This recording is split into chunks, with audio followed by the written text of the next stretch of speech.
ভিডিওটি দেখার আগে সবার কাছে ছোট্ট একটা রিকোয়েস্ট করতে চাই, প্লিজ প্লিজ প্লিজ যারা ভিডিওটি দেখবেন সবাই একটা করে সাবস্ক্রাইব করে দেবেন। আপনাদের ভালোবাসা পেলে এমন ভিডিও আরো উপহার দিব। ভিডিওগুলো বানাতে অনেক কষ্ট হয় আমি জানি, এই ভিডিওটি অনেক মানুষই দেখবেন, তাই প্লিজ একটা করে সাবস্ক্রাইব করে দেবেন। আর যারা আমাকে ভালোবাসে তারা সবাই একটা করে লাইক দিয়ে দেখিয়ে দিবেন লাভ ইউ অল। তো চলুন আজকের ভিডিওটি শুরু করা যাক। গল্প শুরু করার আগেই বলে দেওয়া হচ্ছে এটি একটি কাল্পনিক গল্প। সো চলুন শুরু করা যাক।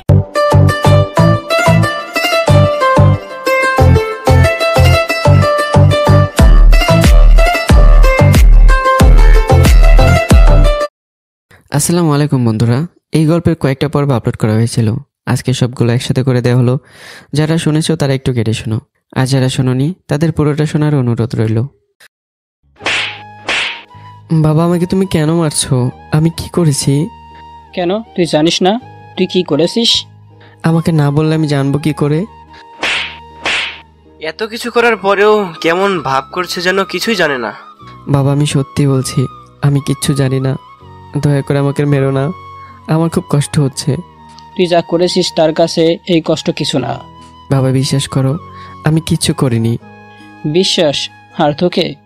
কখনোই না। ভাইয়া, তুই তো আমাকে বিশ্বাস কর, আমি সত্যি কিছু করিনি। একটা মেয়ের জীবন নষ্ট করে আবার বলছিস কিছু করি নাই? কোন মেয়ের জীবন? মেয়েটার জীবন নষ্ট করে এখন এমন ভাব করছিস যাতে কিছুই জানিস না। ভাই, আমি সত্যি বলছি, আমি কিচ্ছু জানি না। চুপ, তোর ওই মুখ দিয়ে আর একটা কথাও বলবি না, নইলে তোর ওই মুখ আমি ভেঙে ফেলবো। বাবা, লাগছে, ব্যথার কারণে মুখ দিয়ে কথাই বেরোচ্ছে না। লাগুক, আরো বেশি করে লাগুক। বাবা, আমি তোমার পায়ে পড়ি, বাবা দয়া করে আমাকে ছেড়ে দাও, আমি অনেক ব্যথা পাচ্ছি। আমার মান সম্মান জলে ডুবানোর আগে মনে ছিল না, এখন ব্যথা পাচ্ছি করছিস কেন? বাবা প্লিজ, আমাকে আর কষ্ট দিও না, সত্যি আমি অনেক ব্যথা পাচ্ছি। কষ্ট কি দেখলি? এই তো মাত্র শুরু। আমার মান সম্মান আর ওই মেয়েটার জীবন নষ্ট করার আগে যখন তোর কষ্ট হয়নি, তাহলে এখনো কোনো কষ্ট হবে না।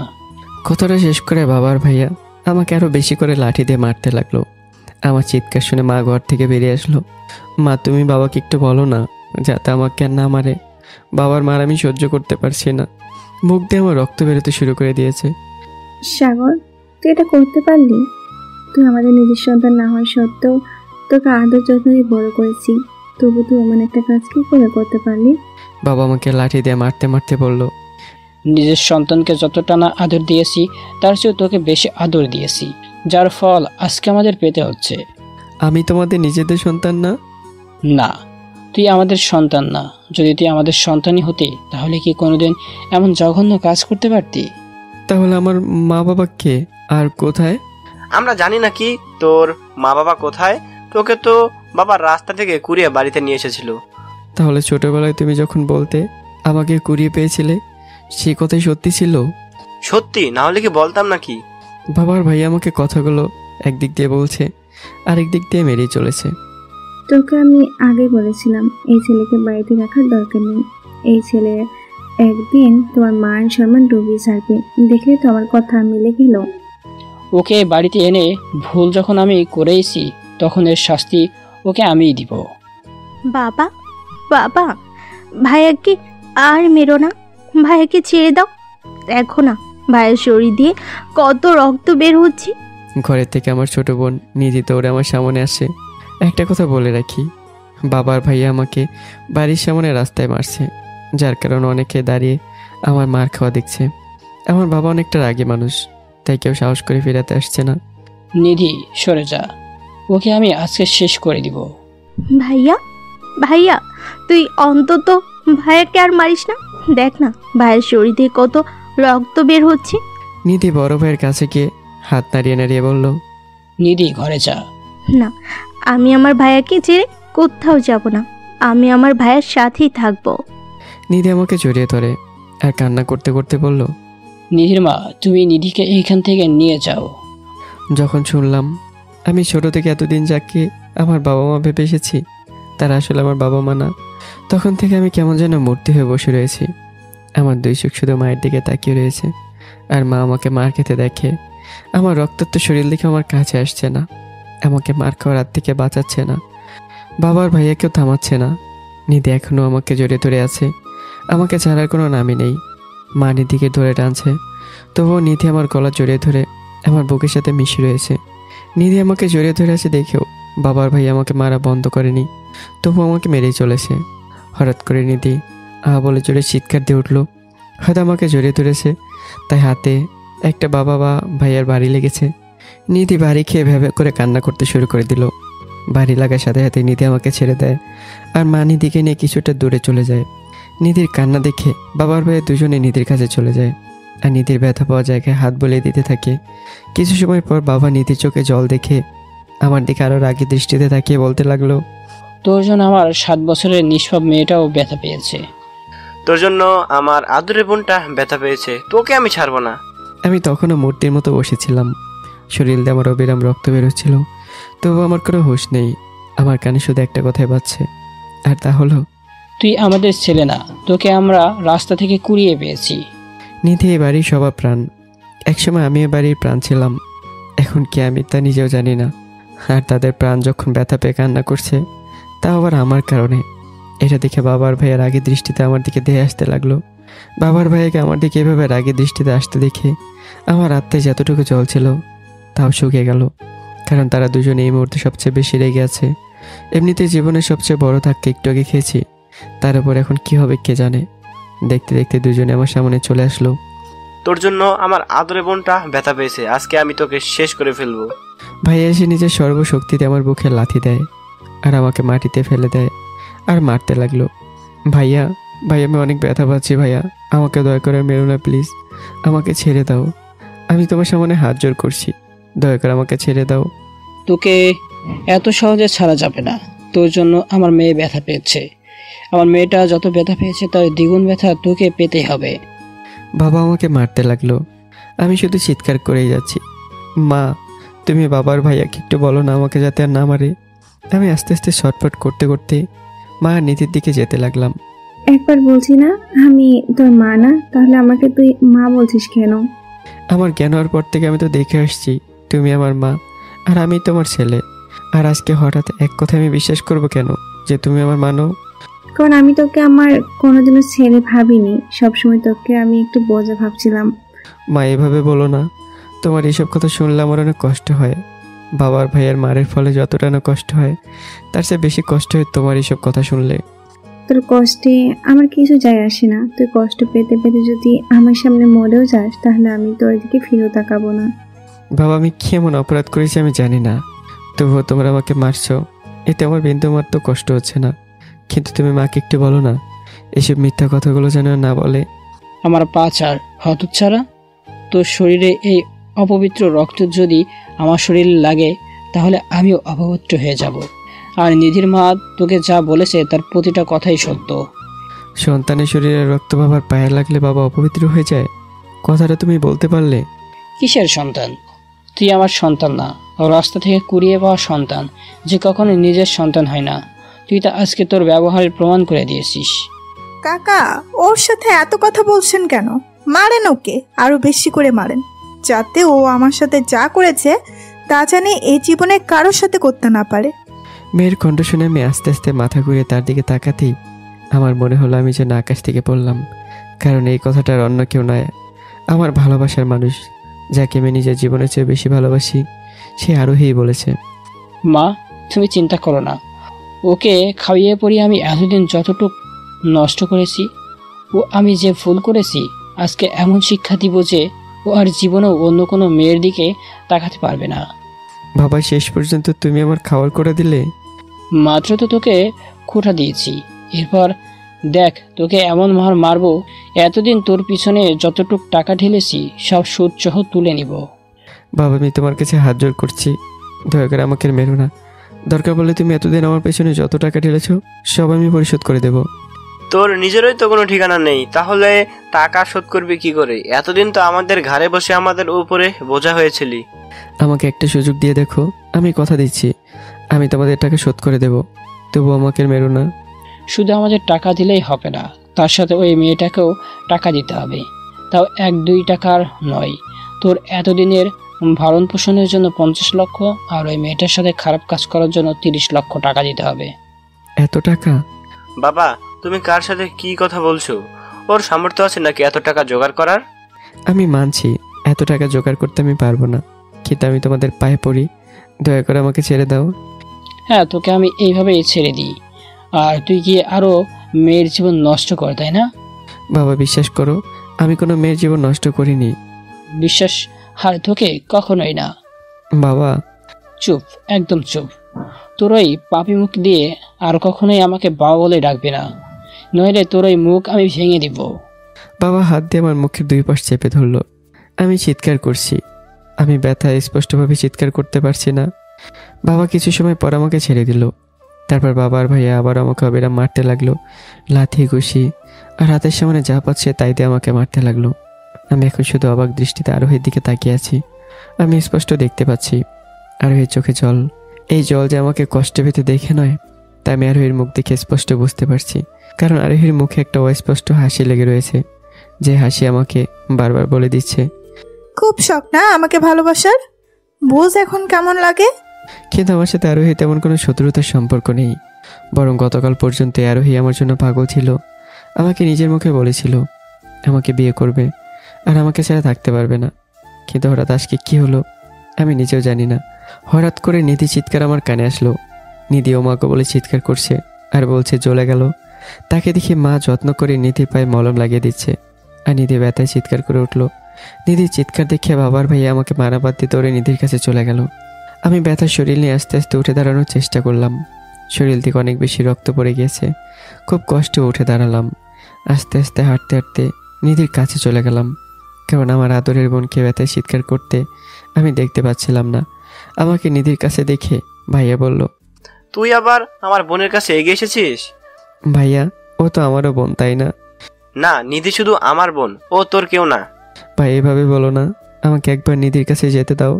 দেখো না পিছিটা কেমন ব্যথায় ছটফট করছে। বোন তুই কান্না করিস না, মলমটা লাগিয়ে নে, দেখবি সব ব্যথা চলে যাবে। 2 হাতে নিধির চোখের জল মুছে দিলাম। ভাইয়া, তোমার শরীর ব্যথা করছে না? ওরা শুধু শুধু তোমাকে মারলো। না রে পাগলি, আমার শরীর ব্যথা করছে না, তোকে কষ্ট পেতে দেখে আমার শরীরের ব্যথা চলে গেছে। তাহলে এই রক্ত? এগুলো কিছু না। কথাটা শেষ করার সাথে সাথেই কে একজন আমার পা হাত ধরে টানতে লাগলো। আমি মাথা ঘুরে তাকিয়ে দেখি বাবা আমাকে টানছে। বাবা আমাকে মাটির সাথে ঘষতে ঘষতে রাস্তায় নিয়ে আসলো। তোর অনেক শখ আমার মেয়ের শরীরে হাত দেওয়ার, তাই না? তাহলে দেখ এইবার কেমন লাগে। কথাটা বলে বাবা এমন কিছু একটা করলো, যার ফলে আমি একটা চিৎকার দিয়ে অজ্ঞান হয়ে গেলাম। বাবা আমাকে রাস্তায় নিয়ে যাওয়ার পর আমার বা হাত রাস্তায় ফেলে আমার হাতের সামনে বসে একটা ইট দিয়ে হাতের মধ্যে বাড়ি দিল। আমি চিৎকার দিয়ে অজ্ঞান হয়ে গেলাম। বাড়ি দেওয়ার সাথে সাথে হাত থেকে রক্ত মাটিতে পড়তে লাগলো, তার সাথে ইটের টুকরোটাও রক্তে মেখে গেল। অন্যদিকে আমি অজ্ঞান হওয়ার পরে বাবা বলতে লাগলো, তুই তোর ওই হাতগুলো দিয়ে আমার মান সম্মান নষ্ট করেছিস, মেয়েটির ইজ্জত নষ্ট করেছিস, তার উপর আমার আদরের মেয়ের চোখে তোর জন্য জল এসেছে। আমি অজ্ঞান হয়ে রাস্তায় পড়ে আছি। তারপর তোর কত বড় সাহস, আমার সামনে তুই তোর এই পাপে হাত দিয়ে ওর চোখের জল মুছিয়ে দিস। আমি নিশ্চুপ। আজকে আমি তোর এই পাপি 2 হাত চিরতরে যেন নষ্ট করে দিব। এরপর থেকে হাত দিয়ে না পারবি কোনোদিন কারোর মান সম্মান নষ্ট করতে, আর না পারবি কোনো মেয়ের ইজ্জত নষ্ট করতে। এই বলে আমার ডান হাত রাস্তায় ফেলে সেই রক্তাক্ত ইট দিয়েই আবার আমার হাতে বাড়ি মারার জন্য উঠায়।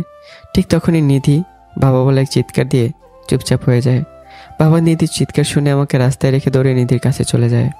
মা, কি হয়েছে তোর? কথা বল মা। নিধি নিশ্চুপ। এই নিধি, কথা বলছিস না কেন? কি হয়েছে তোর? নিধি তখনও নিশ্চুপ। নিধি, আমার লক্ষ্মী বোন, আমার কি হয়েছে তোর? কথা বলছিস না কেন? নিধি তখনও নিশ্চুপ, কারণ নিধি চিৎকার দিয়ে অজ্ঞান হয়ে গেছে। অগো, নিধি কথা বলছে না কেন? কি হলো আমার মেয়েটার? মা শান্ত হও, আমার মনে হয় নিধি অতিরিক্ত কান্না করার কারণে অজ্ঞান হয়ে গিয়েছে। তুই নিধিকে ঘরে নিয়ে যা, আর তাড়াতাড়ি একটা ডাক্তার ডেকে আন। আর তুমি কোথায় যাবে? যার জন্য আজকে আমার মেয়ের এই অবস্থা হলো, তাকে আমি মেরেই ফেলবো। কথাটা বলে বাবা রাগে ঘরের ভিতর থেকে একটা শাবল নিয়ে আসে। তারপর রাগে দৃষ্টিতে আমার দিকে আসতে লাগলো। কিছু সময়ের মধ্যেই বাবা আমার সামনে চলে আসলো। মা আর ভাইয়ের সামন দিয়ে বাবা যে শাবল নিয়ে আমাকে মারতে আসলো তারা দেখে বাবাকে একটু আটকালো না। তারা জানে বাবা রাগ কত বেশি। এখন যদি কেউ বাবাকে না আটকায় তাহলে নির্ঘাত বাবা আমাকে মেরে ফেলবে। তারা এই কথাটা জেনে বাবাকে আটকালো না, বরং তারা বাবাকে এই অবস্থায় ছেড়ে দিয়ে নিদিকে নিয়ে বাড়ির ভিতরে চলে গেল। বাবা আমার পাশে এসে দাঁড়িয়ে যেই শাবলটা উঁচু করে আমার বুকের ভিতরে ঢুকিয়ে দেবে, ঠিক তখনই 4 জন ছেলে দৌড়ে এসে বাবার পা জড়িয়ে ধরে। এই 4 জন আর কেউ নয়, বরং আমার বন্ধুরা। ওদের সবার চোখে জল। ওরা বাবার পা ধরে কান্নার সুরে বলতে লাগলো, কাকা, সাগরকে আর মারিয়েন না, এবার অন্তত ওকে ছেড়ে দিন। হ্যাঁ কাকা, সাগরকে দয়া করে ছেড়ে দিন। এই শাবলটা যদি ওর পেটে ঢুকিয়ে দেন তাহলে ও মারা যাবে। দয়া করে আমাদের বন্ধুকে মারবেন না। জানি না আপনি ওকে কোন অপরাধের জন্য শাস্তি দিয়েছেন, কিন্তু এ পর্যন্ত ওকে যা শাস্তি দিয়েছেন তাই অনেক। দয়া করে ওকে আর শাস্তি দিয়েন না। ঠিক আছে, তোদের কথায় আমি এইবারের মতো ওকে ওর প্রাণ ভিক্ষা দিলাম, কিন্তু এরপর যদি ও কোনোদিন আমার সামনে আসে তাহলে সেদিন আমি ওকে মেরেই ফেলবো। তাই ওকে বলে দিস ও জানি আর জীবনেও আমার বাড়িতে না আসে, আর আমার পরিচয় জানি কোথাও ব্যবহার না করে, কারণ আজকে থেকে ও আমার কাছে মৃত। আচ্ছা, বলে দিব। বাবার রাগ নিয়ন্ত্রণ করে ঘরের দিকে চলে গেল। জয়, এইবার কি করবি? কি করব মানে? আগে তুই ওকে ধর, ওকে তাড়াতাড়ি হাসপাতালে নিয়ে যেতে হবে। হ্যাঁ হ্যাঁ, তাড়াতাড়ি নিয়ে চল। ওরা ধরাধরি করে আমাকে রাস্তা থেকে উঠিয়ে পাজা কোলে করে নিয়ে একটা গাড়ির কাছে যেতে লাগলো। তখনই আরোহী আস্তে আস্তে হেঁটে ওদের সামনে চলে গেল আর বলতে লাগলো, ওকে আর হাসপাতালে ভর্তি করিয়ে লাভ নেই। এতক্ষণ যে মার খেয়েছে তাতেও যদি কোনোভাবে বেঁচেও যায় তাহলে একটা মৃত লাশ হয়ে বেঁচে থাকবে। আরোহী হাত দিয়ে নিজের চোখের জল সরিয়েই, আরোহী, তুমি এই কথা বলতে পারলে? আরোহী, তুমি না সাগরকে ভালোবাসতে? ভালোবাসার মানুষের সম্পর্কে এইসব কথা বলতে তোমার মুখে একটু বাঁধলো না? কিসের ভালোবাসা? ওর মতো এতিম ছোট লোক ছেলেকে এই আরোহী ভালোবাসবে? তোরা ভাবলি কি করে? ওকে দেখলেই আমার বমি চলে আসে, আর তোরা বলছিস আমি ওকে ভালোবাসবো? চুপ, একদম চুপ। অনেক হয়েছে। আমি তোর কথার ভাব দেখেই বুঝতে পেরেছি তোর জন্যই আজকে আমাদের বন্ধুর এই অবস্থা। এরপর যদি আমাদের বন্ধুর সম্পর্কে একটা বাজে কথাও বলিস তাহলে আমি তোর জিভ বা টান দিয়ে ছিঁড়ে ফেলবো। জয়, আমার সাথে লাগতে আসিস না। আমার সাথে লাগতে আসার ফলে তোর বন্ধুর কি অবস্থা করেছিলাম তা তো নিজের চোখেই দেখতে পেলি। এরপরেও যদি আমার সাথে লাগতে আসিস তাহলে তোরও ঠিক একই অবস্থা করব। দেখ আরোহী, এমনিতেই আমার বন্ধুকে মার খাইয়েছিস, তাই আমার মাথা গরম আছে। আমার মাথা এর চেয়ে বেশি গরম করিস না, তাহলে তোকে এখানেই মেরে রেখে দেব। তাই ভালোই ভালোই বলছি, এখান থেকে চলে যা। কে কাকে মারে তার সময়েই বলে দিবে। আরোহী মুখ ভেঙে চলে গেল। তারপর জয়, শ্যাম, রাজু আর রিয়াদ ধরাধরি করে আমাকে হাসপাতালে নিয়ে যায়। ডাক্তার দেখা মাত্র আমাকে আইসিইউতে নিয়ে যেতে বলল, আর ওদের 4 জনকে বলল, রোগীর অবস্থা দেখে আমার ভালো মনে হচ্ছে না। রোগীর শরীর দেখেই মনে হচ্ছে শরীর থেকে রক্ত বের হয়ে গিয়েছে, তাই তাড়াতাড়ি রক্তের ব্যবস্থা করুন। আর কি ডাক্তার? আর অপারেশন করার জন্য টাকা তৈরি রাখেন, কারণ রোগীর অপারেশন করার প্রয়োজন হতে পারে। অপারেশন করতে কত টাকার মতো লাগবে? এই ধরুন 3 থেকে 4 লক্ষ টাকা। এত টাকা? হ্যাঁ, আমি এখন রোগীর কাছে যাই, আপনারা তাড়াতাড়ি রক্তের ব্যবস্থা করুন, তার সাথে টাকারও। আচ্ছা। তারপর ডাক্তার চলে গেল। টাকার পরিমাণ শুনে ওরা 4 জনই মাথায় হাত, কারণ এই মুহূর্তে রক্তের জোগাড় করতে পারলেও ওরা এতগুলো টাকার জোগাড় করবে কি করে? জয়, সাগরের রক্তের গ্রুপ আমরা জানি, রক্তের ব্যবস্থা করতে পারবো, কিন্তু এতগুলো টাকা কিভাবে যোগ করব? তোরা তাড়াতাড়ি রক্তের ব্যবস্থা কর, আমি টাকা নিয়ে আসি। তুই কোথা থেকে এত টাকা আনবি? বাবার কাছে গিয়ে চাইবো। তোর বাবা এতগুলো টাকা দেবে? দেখি দেয় কি না, এছাড়া তো আমাদের কাছে আর কোনো পথ খোলা নেই। তোরা তাড়াতাড়ি রক্ত জোগাড় করতে যা। আচ্ছা। রিয়াদ, তুই হাসপাতালে থাক, আমরা রক্ত জোগাড় করতে যাচ্ছি। ডক্টরের কোনো কিছু যদি প্রয়োজন পড়ে তাহলে এনে দিস। আচ্ছা। রিয়াদ হাসপাতাল থেকে গেল আর বাকি 3 জন বেরিয়ে পড়ল। চলুন এই ভাগে আমি আপনাদের আমার বন্ধুদের সাথে পরিচয় করিয়ে দিই। আমার নাম সাগর। কিছু সময় আগে পর্যন্ত আমার নামের পেছনে দিয়েছিল, কিন্তু কিছু সময় আগে বাবা আমাকে তার বংশের পরিচয় ব্যবহার করতে না করেছে, তাই এখন থেকে আমার নাম শুধু সাগর। আমার বাবা ভুলে গেছি, আমি তাকে এতিম। এতদিন আমাকে যে বড় করেছে, মানে আমার পালিত বাবা সেই গ্রামের চেয়ারম্যান। তাকে এলাকার সবাই 2টা কারণে চেনে। 1, চেয়ারম্যান হওয়ার কারণে, আর 2 তার রাগের কারণে। তার মতো রাগী ব্যক্তি আমাদের এলাকায় আর একটাও নেই। তাই হয়তো বাবা যখন আমাকে রাস্তায় ফেলে মারছিল, তখন কেউ সাহস করে এগিয়ে এসে আমাকে বাঁচানোর চেষ্টা করেনি। আমার বাবার মতো আমার বড় ভাই শুভ, ও অনেকটা রাগী। আমার ভাই আমাকে আজকে প্রথম মারলো না, কিন্তু বাবা আজকে প্রথম আমার গায়ে হাত তুললো। কিন্তু কেন হাত তুললো তার কারণ আমি এখনও জানি না। যে 4 জন আমাকে হাসপাতালে নিয়ে আসলো ওরা আমার বন্ধু। আমি আর আমার বন্ধুরা এবার উচ্চ মাধ্যমিক 2য় বর্ষে পড়ি। ছোট থেকে আমরা একই সাথে বড় হয়েছি, তাই ওরা জানে আমি কত কষ্ট এবং অত্যাচার সহ্য করে বড় হয়েছি। আমাদের বন্ধুদের মধ্যে আমার আর জয়ের পরিবার একটু বড় লোক। জয় তার মা বাবার একমাত্র সন্তান, তাই ছোটবেলা থেকে টাকা খরচ করতে করতে বড় হয়েছে, যার ফলে জয় বড় হওয়ার সাথে সাথে টাকা খরচ করার একটা বদ অভ্যাস হয়ে গেছে। আর তাই এখন জয়ের মা বাবা জয়ের হাতে টাকা দেওয়া বন্ধ করে দিয়েছে। তাই হাসপাতালে যখন রাজু টাকার কথা বলেছিল, জয় মন খারাপ করে কথাটা বলেছিল। আমি এতদিন গ্রামে ছিলাম না।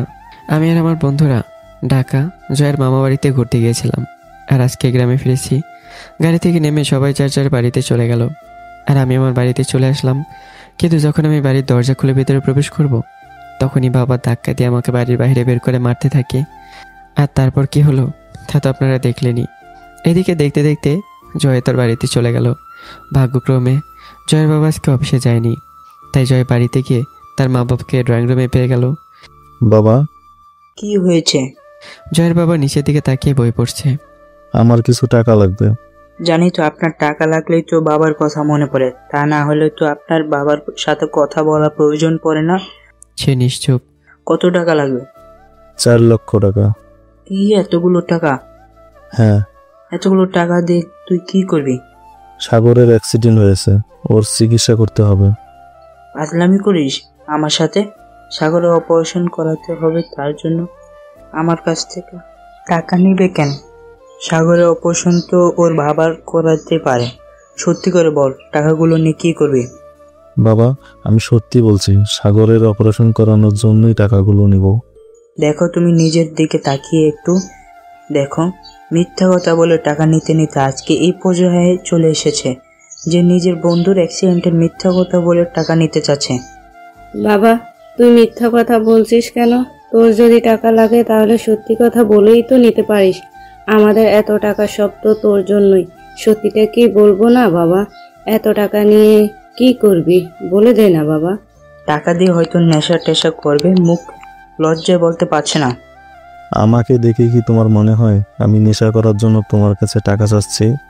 তোকে নতুন করে দেখার মতো কিছু নেই, তুই এখন যেতে পারিস। তোকে অপচয় করার জন্য আমি আর একটা টাকাও দিব না।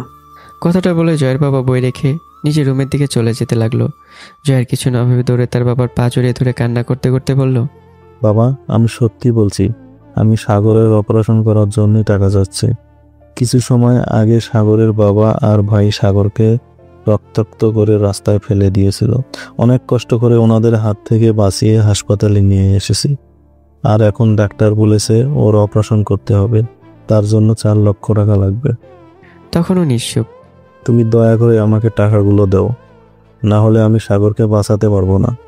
তুমি তো জানো আমি সাগরকে নিজের ভাইয়ের মতো দেখি। যদি সামান্য কিছু টাকার জন্য আমি ওকে বাঁচাতে না পারি, তাহলে আমি নিজেকে কখনো ক্ষমা করতে পারবো না। আমি কথা দিচ্ছি, এরপর থেকে আর জীবনেও তোমার কাছ থেকে একটা টাকাও চাইব না।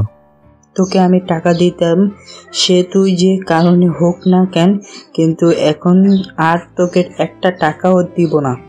সে নিশ্চুপ। কারণ তুই আমাকে মিথ্যা কথা বলে টাকা চাচ্ছিস। এর আগে অনেকবার আমাকে অনেক কিছু নিয়ে মিথ্যা কথা বলে টাকা নিয়েছিস, আমি কিছু বলিনি।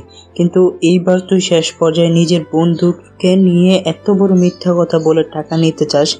তার কোনো কথাই নেই। আমার ভাবতেও ঘৃণা হচ্ছে, তুই আমার ছেলে। তোর যদি এতই টাকা প্রয়োজন হয় তাহলে আয় করে দেখ। টাকা আয় করা কত কষ্টে, সারা জীবন তো টাকা ভেঙেই গেলি। যেই দিন আয় করতে শিখবি সেই দিন বুঝবি টাকার মূল্য। বাবা, আমি সত্যি বলছি, তুমি আমাকে বিশ্বাস করো, আমি তোমাকে মিথ্যা বলছি না।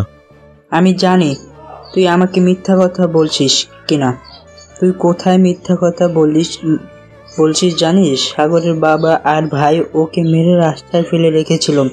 সাগরকে ওর বাবা কতটা ভালোবাসে তা আমরা সবাই জানি। এই জায়গায় তুই ভুল করেছিস। বাবা। চুপ, একদম চুপ, আর একটা কথাও বলবি না। মা, ও মা, তুমি একটু বাবাকে বলো না আমাকে টাকাগুলো দিতে। এই শেষবার, আমি আর জীবনও বাবার কাছ থেকে টাকা চাইবো না।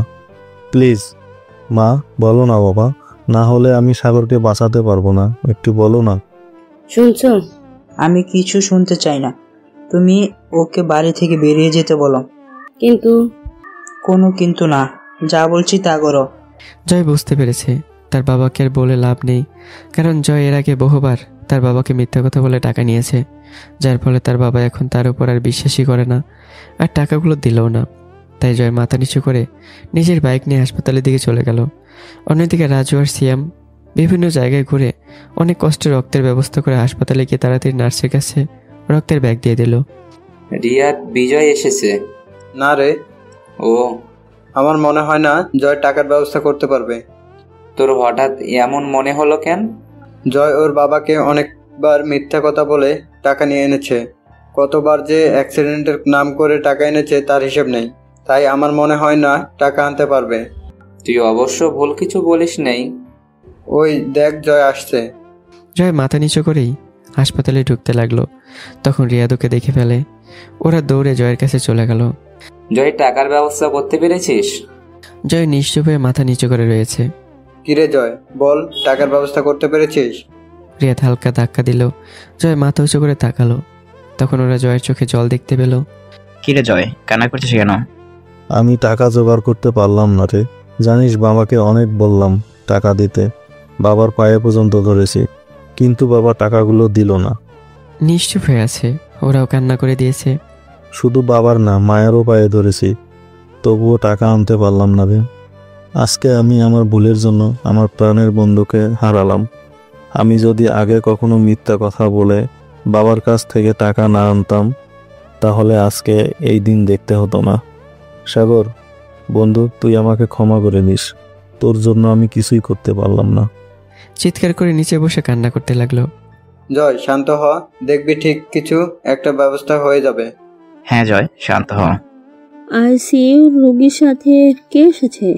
আমরা। কেন, কি হয়েছে? রোগীর অবস্থা বেশি ভালো না, এখনই অপারেশন না করালে রোগীকে বাঁচানো সম্ভব না। তাই আপনারা তাড়াতাড়ি কাউন্সিলে টাকা জমা করে দিন। ওরা দৌড়ে নার্সের কাছে গিয়েই নার্স চলে গেল। জয়, রিয়াদ, রাজু আর সিয়াম মাথায় হাত দিয়ে বসে কান্না করতে লাগলো, কারণ ওদের কাছে টাকা নেই, আর টাকা জোগাড় করার কোনো পথ ওদের কাছে খোলা নেই। ওদের চোখের সামনে এখন শুধু অন্ধকার। সবাই এখানে বসে কান্না করতে লাগলো। কিছু সময় চোখের জল ফেলানোর পর রাজু বলল, জয়, আমরা কি তাহলে সাগরকে বাঁচাতে পারবো না? জয় নিশ্চুপ, শুধু কান্না করেই যাচ্ছে। তাহলে কি শেষ পর্যন্ত সাগরকে চোখের সামনে মরে যেতে দেখব, আর আমরা হাতের উপর হাত রেখে শুধু তাকিয়ে দেখেই যাব? তাছাড়া আমাদের আর করার কি বা আছে? আমরা এতটাই অসহায় যে নিজের বন্ধুকে কিছু টাকার অভাবে মরে যেতে দেখতে হচ্ছে। না, সাগরকে আমি মরে যেতে দেব না। যেভাবেই হোক সাগরকে আমি বাঁচাবই। তুই এতগুলো টাকা কিভাবে জোগাড় করবি? সেই চিন্তা তুই করিস না। তুই শুধু ডক্টরকে গিয়ে বল অপারেশন শুরু করতে, আমি টাকা নিয়ে আসছি। জয় বসা থেকে দাঁড়িয়ে হাসপাতালের বাইরের দিকে যাওয়ার জন্য পা বাড়িয়ে দিল। তখনই রাজু জয়কে ডাক দিল।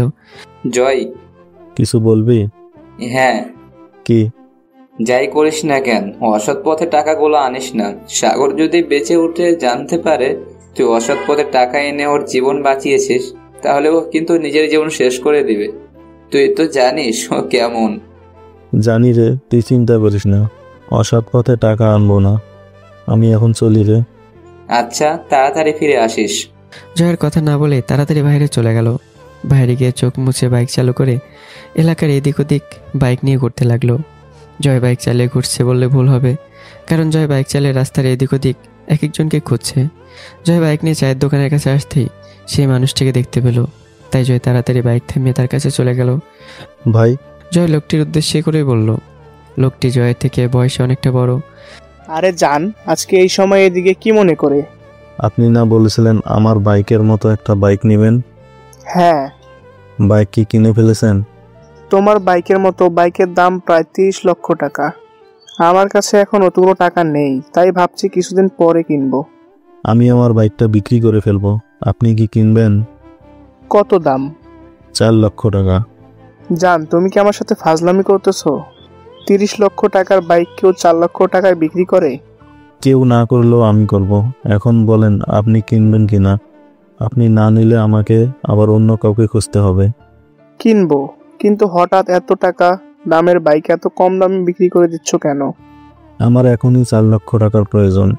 বাবার কাছে চেয়েছি কিন্তু বাবা দেয়নি, তাই সিদ্ধান্ত নিয়েছি বাইক বিক্রি করে দিব।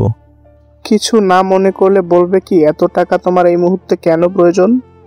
সাগরের অপারেশন করতে হবে, তাই টাকাগুলোর প্রয়োজন। সাগরের যদি অপারেশন না করতে পারি তাহলে টাকার অভাবে সাগর মারা যাবে, আর আমি চাই না আমি থাকতে আমার বন্ধু টাকার অভাবে মারা যাক। আচ্ছা, কিন্তু আমার টাকাগুলো তো বাড়িতে।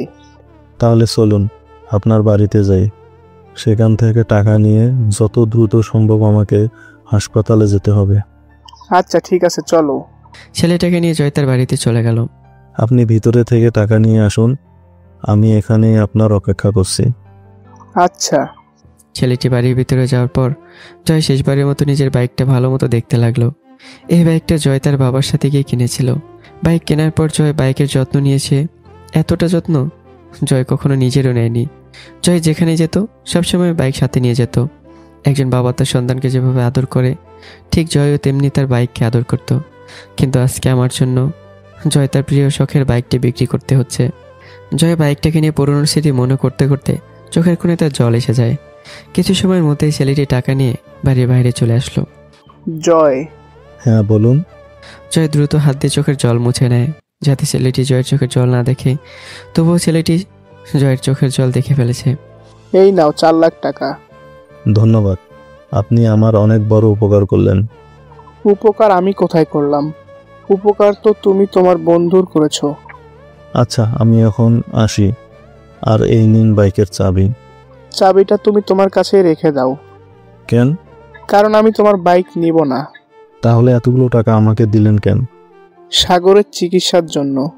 কিন্তু কোনো কিন্তু নয়, আমি জানি তোমার বাইক তুমি কতটা ভালোবাসো। এত ভালোবাসার পরেও যদি তুমি তোমার বন্ধুর জন্য নিজের প্রিয় বাইক বিক্রি করে দিতে চাও, তাহলে আমি এই সামান্য টাকা দিতে পারবো না কেন? তবুও। আরে রিয়া, তুমি তো অনেক বেশি কথা বলো। আমি কি তোমাকে টাকাগুলো এমনিতেই দিচ্ছি নাকি? আমি তো তোমাকে ধার দিচ্ছি, পরে না হয় আবার ফিরিয়ে দিও। ধন্যবাদ ভাই, আপনার উপকার আমি কখনো ভুলবো না। হয়েছে হয়েছে, এখন তাড়াতাড়ি হাসপাতালে যাও আর সাগরের চিকিৎসা করাও। আচ্ছা।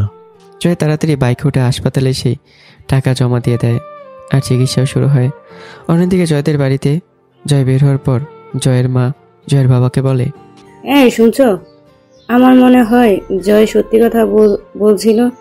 আমি জানি জয় মিথ্যা কথা বলে অনেক টাকা নিয়েছে, কিন্তু এইবার জয়ের কান্নায় কেমন জানি একটা কষ্ট ছিল।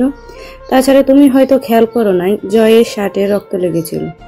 সাগরের বাবা নিজের সন্তানের চেয়ে নিজের সম্মানকে বেশি ভালোবাসে, আর কিছুদিন ধরে এলাকায় সাগরকে নিয়ে যে কথাগুলো শোনা যাচ্ছে তার ফলে ওনার সম্মানে আঘাত লেগেছে, আর তার ফলে হয়তো আজকে উনি সাগরকে মেরেছে। কোথায় যাচ্ছ? কেন? আমিও যাব তোমার সাথে। তিনি নিশ্চুপ। জয়ের বাবার এক মুহূর্ত দাঁড়িয়ে না থেকে তাড়াতাড়ি বাড়ির বাইরের দিকে যেতে লাগলো। ওনারা গাড়ি নিয়ে হাসপাতালের দিকে যেতে লাগলো। এদিকে হাসপাতালে জয় টাকা জমা দেওয়ার পরে সবাই আইসিইউ রুমের সামনে বসে রইল, সবার চোখে জল। জয়। হ্যাঁ বল। এত টাকা কিভাবে পেলি? বাইক বিক্রি করতে গিয়েছিলাম, সেখান থেকে পেয়েছি।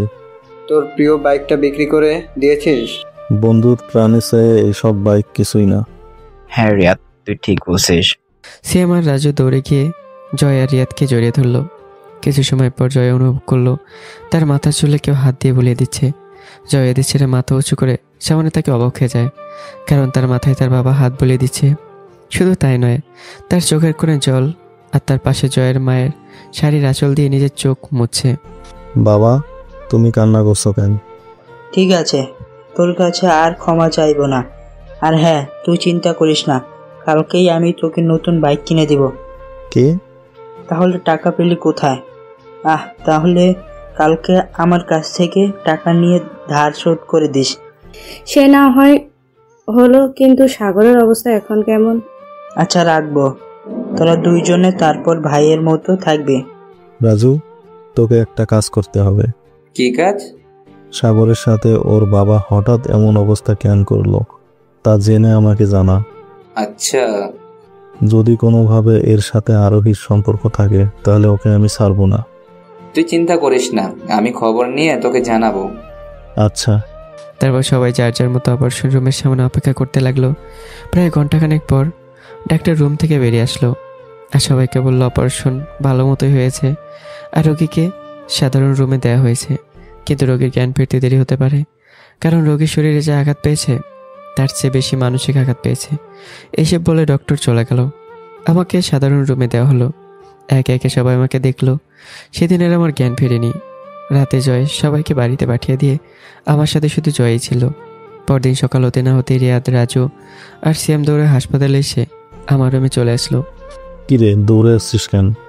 আমরা এতদিন এলাকায় না থাকায় এলাকায় অনেক কিছু হয়ে গেছে রে। কি হয়েছে? কালকে সাগরকে ওর বাবা কেন মেরেছে তা জানতে পেরেছি। কেন মেরেছিল? তারপর রাজু জয়কে যা বলল তা শুনে জয়ের মাথায় রাগ উঠে গেল আর সাথে সাথেই একজনকে মারার জন্য রুম থেকে বেরিয়ে যেতে লাগলো। কাকা সাগরকে একটা ভিডিওর জন্য মেরেছে। কি রকম ভিডিও? খারাপ ভিডিও। ওই ভিডিওর সাথে সাগরের কি সম্পর্ক? ভিডিওটা নাকি সাগর বানিয়েছে। কি বলছিস একটু পরিষ্কার করে বলতো, আমি না হলে কিছু বুঝতে পারছি না। শুন তাহলে সম্পূর্ণ শুরু থেকেই বলছি। হ্যাঁ বল। আমরা তোর মামা বাড়িতে যাওয়ার আগে আরোহীদের বাড়িতে চোর ঢুকছিল, তোর মনে আছে? হ্যাঁ মনে আছে। চোরটা সেদিন কিছু চুরি করে নেই, আর আরোহীর বাবার চোরটার মুখ বাদে সব দেখে ফেলেছিল, তোর মনে আছে? হ্যাঁ, তার ফলেই তো এলাকায় কিছুদিন এই নিয়ে সব জায়গায় কথা হওয়া শুরু হয়ে গেল। চোরটা কে ছিল জানিস? কে? সাগর। কি তুই পাগল হয়ে গেছিস নাকি? সাগর চোর হবে কেন? আমরা তোর মামা বাড়িতে যাওয়ার পরের দিন আরোহী আর আরোহীর মা বাবা এলাকার কিছু মানুষকে নিয়ে সাগরদের বাড়িতে যায়। কেন? সাগরের নামে বিচার দিতে। কি বিচার? সেদিন রাতে নাকি সাগর আরোহীদের ঘরে গিয়ে লুকিয়েছিল, আর আরোহী যখন রাতে গোসল করে নিজের রুমে আসছিল তখন নাকি সাগর সেই সব ভিডিও করে নিয়েছে। আর এখন কি? এখন নাকি সাগর আরোহীকে ব্ল্যাকমেল করেছে ওর সাথে শারীরিক সম্পর্ক করতে। যদি আরোহী রাজি না হয় তাহলে নাকি সাগর বলেছে ভিডিওগুলো ইন্টারনেটে ছেড়ে দিবে। তুই কি পাগল হয়ে গেছিস? সাগর এসব আরোহীকে বলবে বা করবে কেন? সাগর যে আরোহীকে ভালোবাসে তা তো এলাকার কম বেশি সবাই জানে, আর ওদের দুই পরিবারেও তো এই কথা জানে। এখানেই তো সমস্যা হয়েছে। আরোহী বলেছে সাগর ওকে খারাপ প্রস্তাব দেওয়াতে আরোহী রাগ করে সাগরের সাথে কথা বলা বন্ধ করে দেয়, আর তাই সাগর আরোহীর রুমে ঢুকে এইসব ভিডিও বানিয়ে আরোহীকে ব্ল্যাকমেল করে। তারপর আরোহী আর উপায় না পেয়ে সাগরের সাথে সম্পর্ক করে, আর তারও ভিডিও নাকি সাগর কোনোভাবে বানিয়ে ফেলে। আর এখন ওই দুই ভিডিওর ভয় দেখিয়ে সাগর আরোহীর কাছে টাকা দাবি করেছে।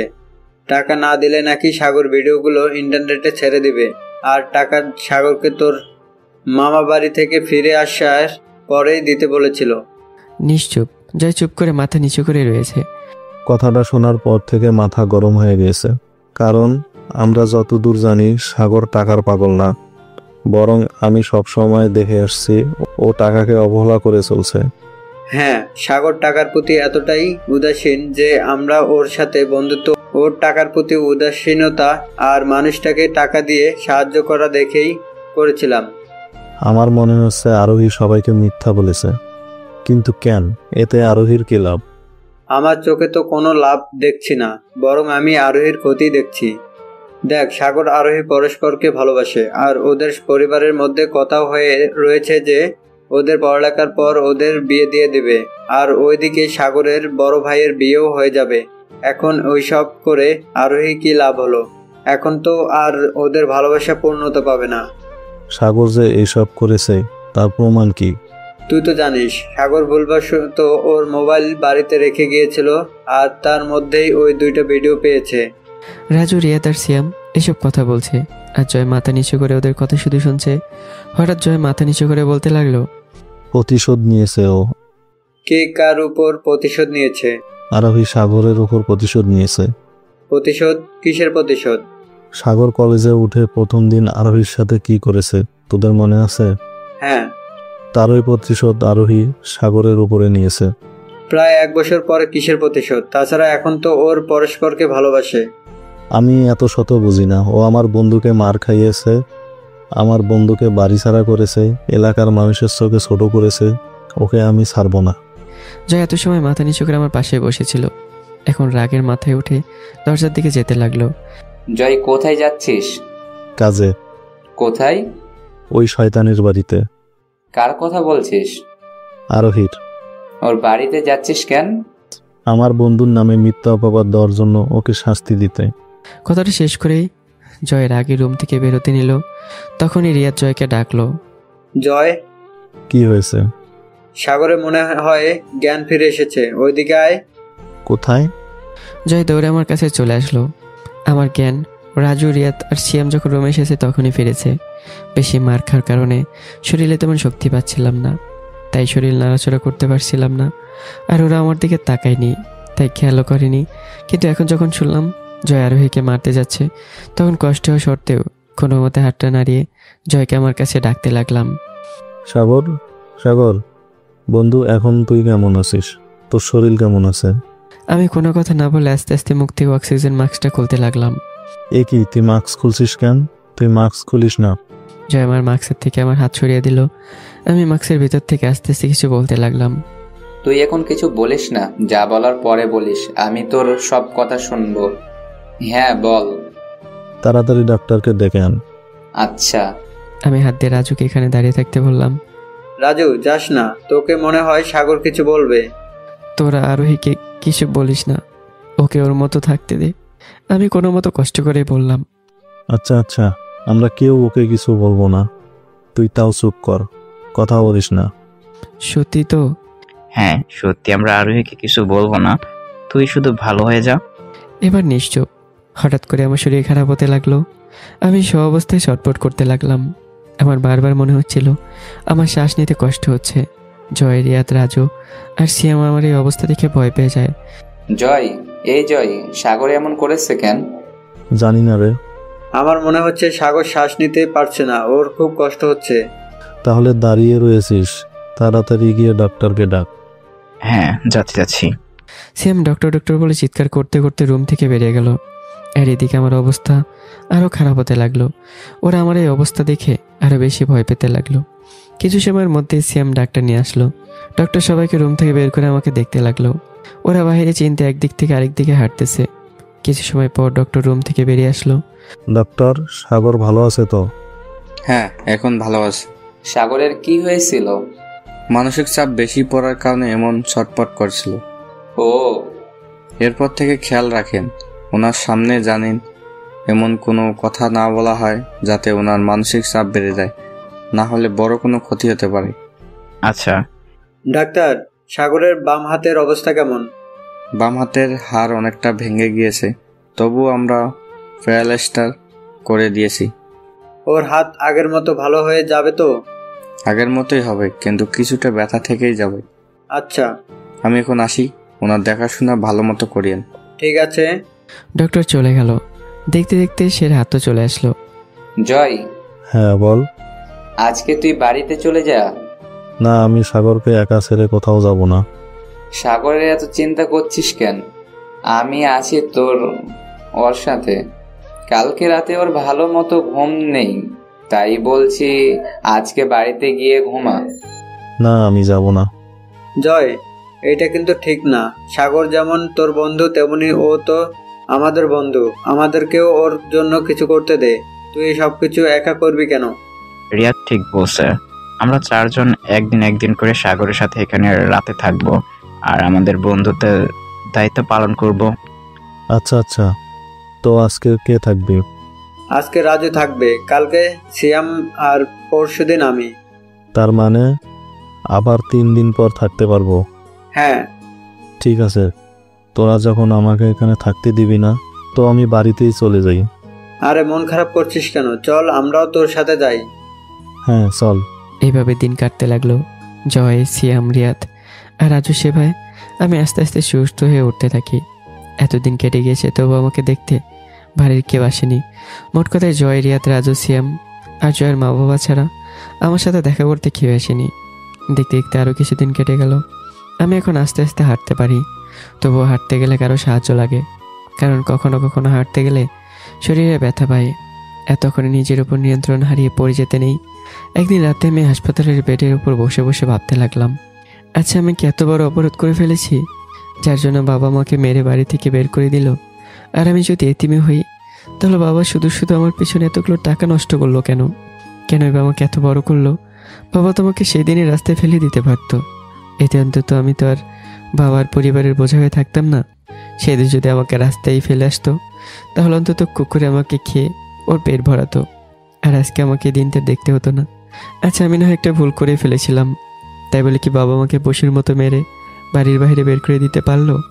বাবার কি আমার উপর একটু মায়া হলো না? বাড়িতে যদি কোনো কুকুর বা বেড়ালানো হয়, তাহলে বছর না যেতে যেতেই তার উপর মায়া পড়ে যায়। এই মায়ের ফলেই সেই কুকুর বা বেড়ালটার কষ্ট দেখলে কষ্ট হয়। আর আমাকে তো বাবা তার ছেলে ভালোবাসা দিয়ে বড় করেছে, তার ছেলের এই ছোট ছেলের পরিচয়ে বড় করেছে।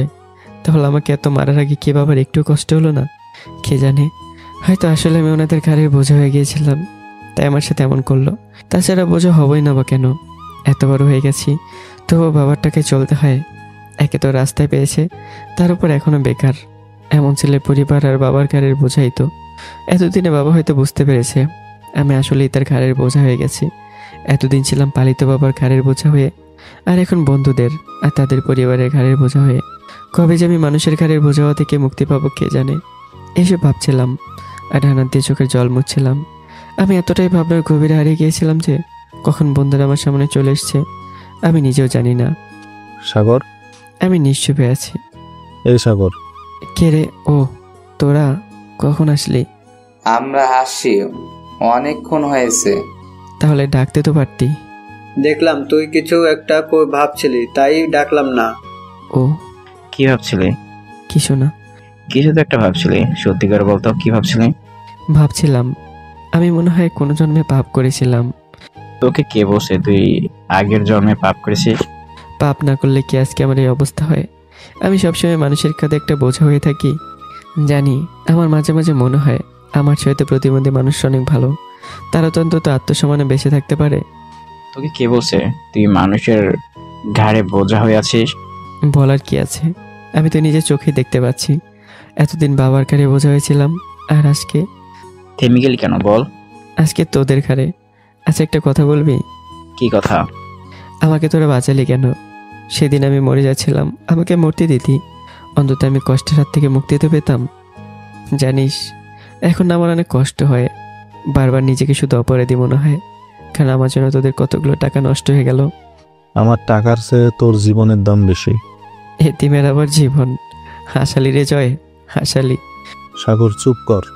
সে না হয় করবো, কিন্তু আমার জন্য তোদের এত টাকা নষ্ট করা ঠিক হয়নি। এমনিতেই কত টাকা ঋণ আমার উপর, না জানি কোনোদিন শোধ করতে পারবো কিনা। তার উপর তোরা আমাকে হাসপাতালে ভর্তি করে আমার পিছনে টাকা ফেললে আমাকে আরও ঋণী করে দিলি। জয় আমাকে ঠাস ঠাস করে 2টা থাপ্পড় মারলো আর বলতে লাগলো, আমি তোর কাছে টাকা চেয়েছি যে তুই টাকার তুলনা দিচ্ছিস। আমি এইসব আমাদের বন্ধুত্বের জন্য করেছি, আর তুই কি না? ছি, আমার ভাবতেও কষ্ট হচ্ছে তুই আমাদের সম্পর্কে এমন ভাবিস। কি করব বল? পরিবারের মানুষ যখন সম্পর্ক ভেঙে দেয়, তখন অন্য সব সম্পর্কের উপর থেকে ভরসা চলে যায়। তুই চিন্তা করিস না, কাকা কাকি তোর থেকে মুখ ফিরিয়ে নিয়েছে তো কি হয়েছে? তোর সাথে আমরা আছি, আমার পরিবার আছে। হ্যাঁ, তুই সুস্থ হলে আমার সাথে আমাদের বাড়িতে থাকবি। জয় আমার থেকে মুখ ঘুরিয়ে নিল। না রে, এ হয় না। কেন হয় না? আমি আর নতুন করে কারো উপর বোঝা হতে পারবো না রে। চুপ, একদম চুপ। আমি বা আমার পরিবার তোকে কখনো বোঝা ভাবিনি, আর না ভাববো। তবু তুই যদি আর একটা কথা বলিস, তাহলে থাপড়ে তোর দাঁত বের করে দেবো। আচ্ছা আর কথা বলবো না। আমি চুপ করে গেলাম। তারপর যথারীতি আমার জন্য খাবার আসলো, আমি খেয়ে শুয়ে পড়লাম। আজকে আমার সাথে জয় থাকবে, বাকি সবাই চলে গেল। জয়ের জায়গায় গিয়ে ঘুমিয়ে পড়লো, কিন্তু আমার চোখে আজকে ঘুম আসছে না। বারবার শুধু জয়ের কথাটাই কানে বাজছে। কথাটা চোখ খুলে যত ভাবছি তত বেশি খারাপ লাগছে। আমার মন বারবার শুধু বলছে, না সাগর, জয়ের সাথে তোর বাড়িতে যাস না। এমনিতেই তুই জয়ের কাছে অনেক ঋণী হয়ে গেছিস, আর ঋণী হোস না। তাছাড়া যেখানে তোর পরিবার তোকে বোঝা পাবে, সেখানে তুই কোনোদিন যে তোর বন্ধুর পরিবারের উপরে বোঝা হয়ে যাবি না, তা কে বলতে পারে? আমি যতবার চাচ্ছি এই কথাগুলো না ভাবতে, ততবার আমাকে এই কথাগুলো ভাবাচ্ছে।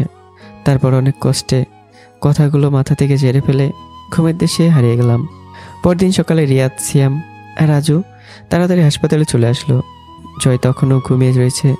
ওরা তিনজন আমার রুমে এসে জয় বলে একটি চিৎকার করে উঠলো।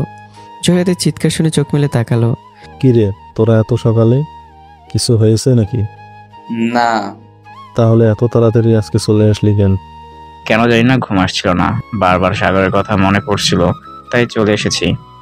ও জয়, সাগর কোথায়? এই তো এখন। জয় মাথা ঘুরিয়ে বেডের দিকে তাকাতে তাকাতে থেমে গেল, কারণ বেডে আমি নেই। কিরে বল, সাগর কোথায়? কালকে রাতে এখানেই তো ছিল, এখন আবার কোথায় চলে গেল? চলে গিয়েছে মানে? সাগর এখনো ঠিক মতো হাঁটতে পারে না, আর তুই বলছিস চলে গিয়েছে? এত চিন্তার কি আছে? হয়তো বাথরুমে গিয়েছে। হতে পারে। তাহলে আর কি, আমরা বসে বসে অপেক্ষা করি। সাগর বাথরুম থেকে বেরিয়ে আসলে ওর সাথে দেখা করব আর কথা বলবো। হ্যাঁ। ওরা চারজন সোফায় বসে আমার জন্য অপেক্ষা করতে লাগলো। দেখতে দেখতে অনেকটা সময় পার হয়ে গেল, তবু আমি বাথরুম থেকে বের হয়ে আসলাম না। তাই রাজু বিরক্ত হয়ে বলল, না, আর কত সময় এভাবে বসে বসে অপেক্ষা করব? সে কখন থেকে বসে বসে অপেক্ষা করছে, কিন্তু সাগরের বাইরে আসার কোনো নামগন্ধই নেই। তাই তো, কারো তো বাথরুমে এত সময় লাগার কথা না। আচ্ছা, বাথরুমে সাগরের কিছু হয়ে যায়নি তো? হতেও পারে। তোরা বস, আমি গিয়ে দেখছি সাগর ভিতরে এত সময় ধরে কি করছে, আর এই ফাঁকে আমিও ফ্রেশ হয়ে আসি। আচ্ছা যা। জয় ওদের তিনজনকে বসিয়ে রেখে বাথরুমের কাছে চলে গেল। জয় যে বাথরুমের দরজা ধাক্কা দিল, তখনই দরজা খুলে গেল। এমন একটা ভাব যে বাথরুমের ভিতর কেউ নেই। জয়ের মনটা ধক করে উঠল, আর জয় ভাবতে লাগলো, দরজা এভাবে খোলা কেন? তাহলে কি বাথরুমের ভিতরে সাগর নেই? কিন্তু জয় চিন্তাটা দূরে ঠেলে দিয়ে আবারও নিজে মনে মনে ভাবতে লাগলো, সাগর বাথরুমের ভিতরে না থেকে কোথায় যাবে? আমিও না কি সব চিন্তা করছি। জয়, বাথরুমের সামনে দাঁড়িয়ে কি ভাবছিস? কিছু না। জয় উত্তর দিয়ে দরজা ঠেলে ভিতরে চলে গেল। ভেতরে গিয়ে জয় রাজু বলে চিৎকার করে উঠল। জয়ের চিৎকার শুনে রাজু, রিয়াদ আর শ্যাম দৌড়ে বাথরুমের দরজা ঠেলে ভিতরে চলে আসলো। কি হয়েছে জয়, এমন করে চিৎকার করে উঠলি কেন? সাগর তো নেই। নেই মানে? সাগর বাথরুমের ভিতরে নেই। বাথরুমের ভিতরে না থাকলে যাবে কোথায়? তোরা বাইরে গিয়ে খুঁজ, সাগর হয়তো বাইরে গিয়েছে। সাগর ঠিকমতো হাঁটতে পারে না, আর তুই বলছিস ও বাইরে গিয়েছে? তুই আগে ভিতরটা ভালো করে দেখ, সাগর হয়তো ভিতরেই কোথাও আছে। দেখবো, এইটুকু জায়গার কি ভালো করে দেখবো?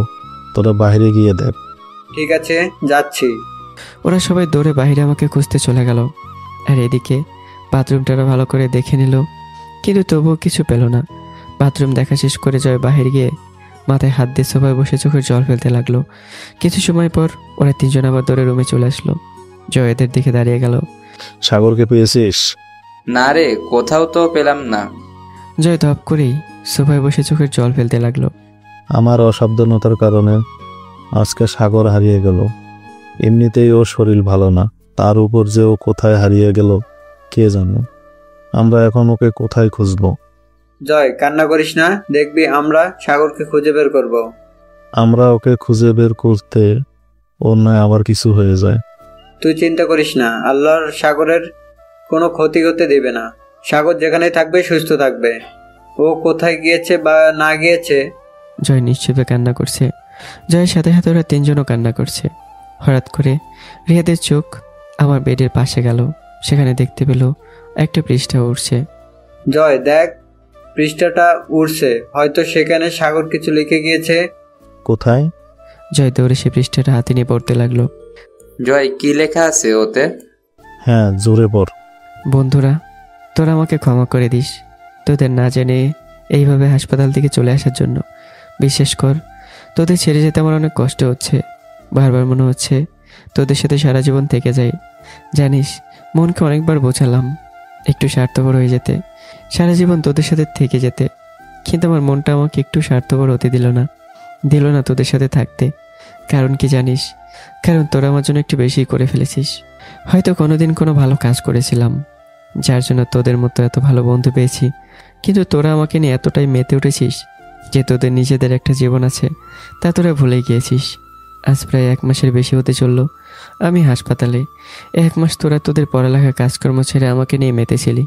চাইলে আমি তোদের সাথে থাকতে পারতাম, কিন্তু কি বলতো, আমি না তোদের উপরে আর বোঝা হতে চাই না। এমনিতে এতদিন তোদের অনেক টাকা খরচ করেছি, জানি না জীবনে তোদের ঋণ শোধ করতে পারবো কিনা। জানি তোরা আমাকে অনেক ভালোবাসিস, আমি তোদের কম ভালোবাসি না, কিন্তু তোদের ভালোর জন্য আমাকে তোদের সেরে যেতে হচ্ছে। আমার মতো একটা চরিত্রহীন ছেলের সাথে থাকলে মানুষ তোদেরকেও খারাপ বলবে, আর আমার পরিবারের চাপ তো আছেই। জানিস, আমি না ইচ্ছে করে আরোহীর সাথে এসব করতে চাইনি, আমি এক প্রকার বাধ্য হয়েছিলাম। জানিস, আমি না আরোহীকে অনেক ভালোবাসতাম, ওর জন্য নিজের পরিবারকেও ছাড়তে পারতাম, কিন্তু দেখ আজকেও আমাকে আমার পরিবার থেকে দূরে ঠেলে দিল। জয়, তুই আমার একটা কাজ করে দিবি প্লিজ? না করিস না। কখনো যদি তোর সাথে আমার বাবা বা ভাইয়ার সাথে কথা হয়, শুধু তাদের একবার জিজ্ঞাসা করিস আমি কি তাদের ঘাড়ের এতটাই বোঝা হয়ে গিয়েছিলাম যে তারা আমার একটা কথা না শুনেই আমাকে বাড়ি থেকে তাড়িয়ে দিল।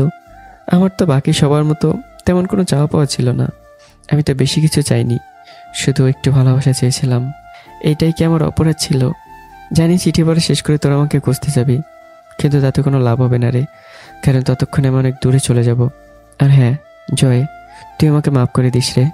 তোর মানিব্যাগ থেকে কিছু টাকা চুরি করে নিলাম, বিশেষ কর আমি চুরি করতে চাইনি, কিন্তু কি বলতো, তোকে ডাকলে তুই আমাকে যেতে দিতি না, তাই তোকে না ডেকে টাকাগুলো নিলাম। আর কিছু লিখতে পারছি না রে, তোদের সেরে যেতে খুব কষ্ট হচ্ছে, খুব কান্না পাচ্ছে। তোরা সবাই ভালো থাকিস, আর হ্যাঁ আমার পিছিয়ে বোন এদিকে একটু দেখে রাখিস, যাতে কেউ ওকে বিরক্ত না করে। বড় ভাইয়ের মতো সবসময় পাশে থাকিস, আর আমাকে নিয়ে চিন্তা তোরা আর করিস না। আমি যেখানে থাকবো না কেন, অন্তত বেঁচে থাকবো, আমাকে বেঁচে থাকতেই হবে। সবাই বলে মা বাবার ভরণ পোষণের মূল্য নাকি কেউ সারা জীবনেও দিতে পারে না, কিন্তু আমি মরার আগে তাদের ভরণ পোষণের মূল্য আর আরোহীর ইজ্জতের যে মূল্য নির্ধারণ করা হয়েছে তা পরিশোধ করেই মরবো, আর সাথে তোদের ঋণের মূল্য। না হলে যে আমি মরেও শান্তি পাবো না। চলে রে, ভালো থাকিস তোরা। ইতি তোদের অবাকা বন্ধু সাগর। ওরা 4 জন চিঠিতে পড়ে কান্নায় ভেঙে পড়ল। দেখতে দেখতে অনেকগুলো দিনে চলে গেল। ওদের পরিবারের মানুষ ওদেরকে বুঝে অনেক কষ্টে আজকে কলেজে পাঠিয়েছে। ওরা 4 জন মন খারাপ করে কলেজের মাঠে দিয়ে ক্লাসের দিকে যাচ্ছে। ওদের থেকে কিছুটা দূরে আরোহী ওর বান্ধবীদের নিয়ে আড্ডা দিচ্ছিল। ওদের 4 জনকে আরোহী দেখে ওদের শুনিয়ে শুনিয়ে জোরে জোরে বলতে লাগলো, ওই পূজা, দেখ দেখ ভার্সিটিতে আজকে কারা এসেছে। কারা আবার? এলাকার নাম করা ছেলের বন্ধুরা। আরোহী, তুই কার কথা বলছিস? কার আর কথা বলবো, বুঝিস না? না তো। আরে আমি ওই চরিত্রহীনটার কথা বলছি রে। দূর, তোর কথা বুঝতে পারছে না, একটু পরিষ্কার করে বল। আমি সেই এতিম ছেলের কথা বলছি, যার বাবা তাকে মেরে বাড়ি থেকে বের করে দিয়েছে। আমি সেই ছোট লোকটার কথা বলছি, যে নাকি আমাকে ভালোবাসতে এসেছিল। আমি ওই ছেলেটার কথা বলছি, যাকে তার পরিবার নাকি বোঝা ভাবে। ও, তুই সাগরের কথা বলছিস? হ্যাঁ রে, হ্যাঁ, আমি ওই বোঝাটার কথাই বলছি।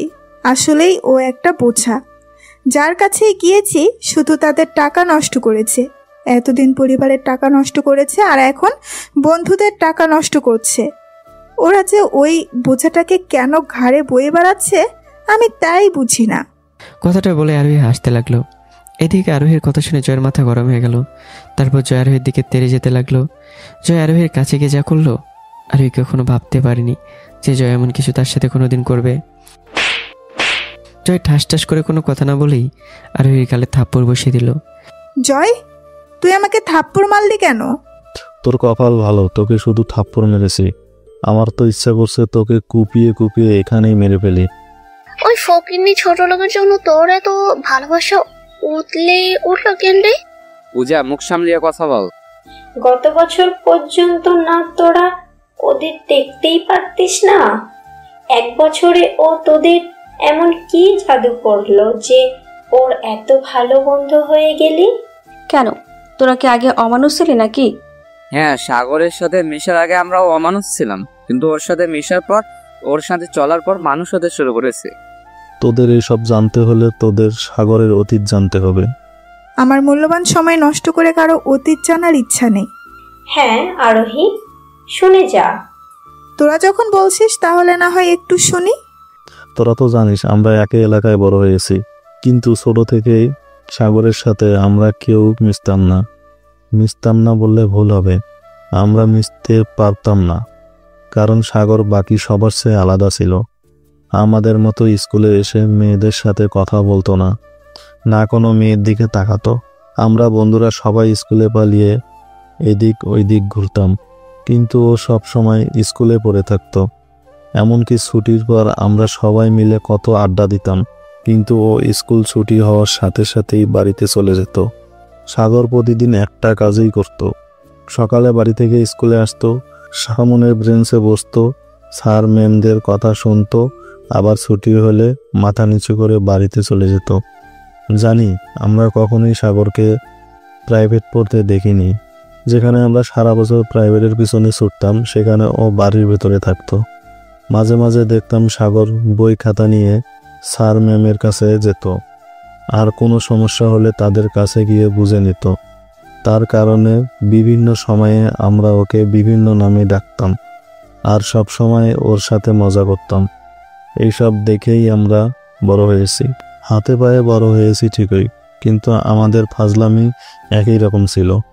অবাক হওয়ার বিষয় কি জানিস, আমরা সাগরকে নিয়ে এত ফাজলামি করতাম, সাগর কখনো আমাদের কিছু বলতো না। আমাদের গালি দেওয়া দূরের কথা, ও আমাদের খারাপ মুখে কথাও বলতো না। হ্যালো ভালোবাসার বন্ধুরা, গল্পটা কিরকম লাগলো অবশ্যই কমেন্টে জানাবেন। আর নেক্সট পার্ট খুব শীঘ্রই আসতে চলেছে। আর যারা পুরো গল্প শুনতে চান, ডিসক্রিপশন বক্সে লিঙ্ক দেওয়া আছে, অবশ্যই আপনারা পুরো গল্প শুনে নেবেন। ধন্যবাদ।